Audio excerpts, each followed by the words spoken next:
तहसील मंडी के गुलाम अहमद मेमोरियल सब ज़िला अस्पताल के ऑक्सीजन प्लांट में अचानक बिजली शॉर्ट सर्किट से आग लग गई, जिसको अस्पताल अमला ने फायर कंट्रोल लवाजमात से कंट्रोल करने में कामयाबी हासिल की और एक बड़ा हादसा को बरवक्त कार्रवाई करके टाल दिया गया।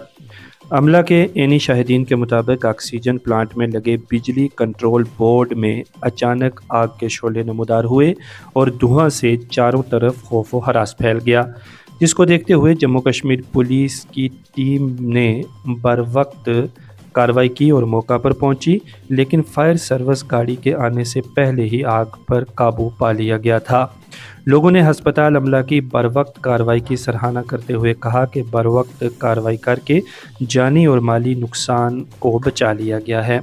आपको बता दें कि इस ऑक्सीजन प्लांट के गिरदोनवाह में आग पर काबू पाने वाले सिलेंडर्स रखे गए थे, जिन्हें हेल्थ डिपार्टमेंट के अमला ने फ़ौरन इस्तेमाल में लाया और इस आग पर काबू पा लिया।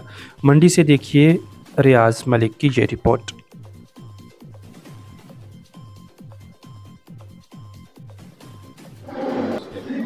ये तकरीबन सुबह 10 सवा 10 बजे के बीच में जो हमारे यहाँ हॉस्पिटल में ऑक्सीजन प्लांट है एसडीएच मंडी में, इसका जो मेन बोर्ड है इलेक्ट्रिसिटी बोर्ड, उसमें आग लग गई। आई थिंक कोई शॉर्ट सर्किट की वजह से उस आग को हमारे स्टाफ ने इमीडिएटली फायर एक्सटिंग्विशर्स का इस्तेमाल करके कंट्रोल कर लिया है। इन द मीन टाइम हमने फायर ब्रिगेड को भी इन्फॉर्म कर दिया था, जो पहुंच गए थे मौके पर।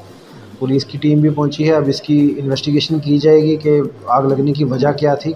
अभी तो यही लग रहा है कि कोई शॉर्ट सर्किट हुआ है जिसकी वजह से ये आग लगी है।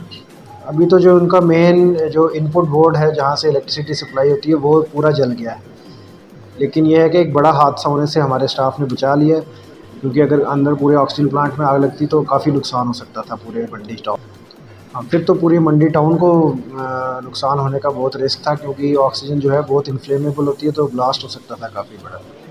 लेकिन जो है सही टाइम पर हमारे स्टाफ ने उसको आग को कंट्रोल कर लिया। इसकी टीम मौके पे पहुंच गई है। अब वो आगे अपनी इन्वेस्टिगेशन करके पता करेंगे कि रीज़न क्या रहा है इसका आग लगने का। वो हॉस्पिटल में बिल्कुल इमीडिएटली पहुंच गई थी जैसे ही उनको इन्फॉर्म किया। उनकी पूरी टीम भी हमारे साथ ही थी।